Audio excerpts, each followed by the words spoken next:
Il y a 15 ans, je vous dirais que je me doutais pas du tout que j'en serais là aujourd'hui. Je voulais voyager. Mais voyager avec un bébé de 15 mois, c'est pas si évident que ça.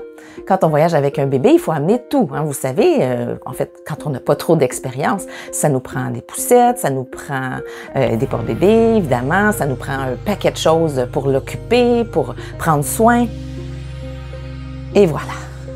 Pas évident. Fait que quand on se promène en train avec 3 bagages, une poussette et tout ce qu'il faut, ça peut être compliqué. Alors, j'avais évidemment acheté 2-3 porte-bébés, ceux qu'on recommandait sur le marché par les spécialistes et pas les moins chers et supposément les meilleurs. Donc, j'avais un beau porte-bébé ventral, le premier choix de Protégez-vous, et j'avais le premier choix de Protégez-vous aussi pour le porte-bébé dorsal avec armature qui pouvait aller faire toutes les randonnées et puis qui couvrait le bébé du soleil avec un sac incorporé. J'avais tout ça. Mais c'était encore un bagage en plus. Et le pire, c'est que après quelques minutes, j'avais toujours mal aux épaules et au dos. Et pourtant, je suis une femme assez en forme, je dirais.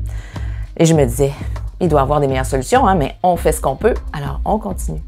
Et j'ai voyagé comme ça, avec tout mon équipement, jusqu'à temps qu'arrive un événement qui a tout changé.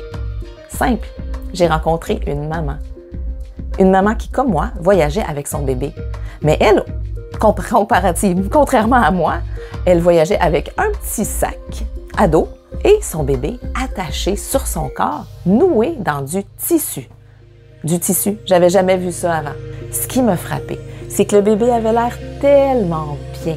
Il dormait avec la tête à côté contre le torse de sa maman, contrairement au mien, avec mon porte-bébé dorsal, qui avait la tête complètement versée vers l'arrière, les bras qui pendaient, qu'il fallait que je mette une couverture, un chandail pour essayer de le tenir le plus près possible de moi puis qu'il ne soit pas tout croche. Simplement emmailloté dans un tissu qui le plaçait dans une petite position en boule ronde qui faisait que sa tête tombait sur son corps, ses jambes étaient autour d'elle, soutenues. Elle avait l'air confortable, contrairement à moi qui avait les épaules en feu.